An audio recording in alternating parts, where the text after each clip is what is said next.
మా మా మా ఈ టీవీకి ఏమైంది?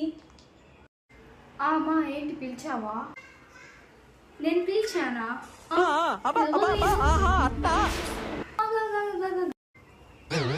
ఏంటి మా? నా స్పెక్స్ ఎక్కడ పెట్టాను? నీ తలపైనే ఉంది మా. అయితే కూడా ఏంటంత ర్యాష్గా మాట్లాడుతున్నావు?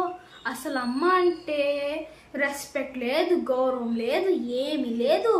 నీకోసం ఎంత చేశాను కదే. బాయ్ మా. అదిగో మళ్ళీ బాయ్ బా అని చెప్పేసి గుసగుస అని వెళ్ళిపోతుంది. 24 hours ఆ ఫోన్లోనే ఉంటావు. దాంట్లో ఏముందో ఏంటో. ఈ టీవీ ఒకటి. ఎన్నెన్నో జన్మల బంధం నీది నాది.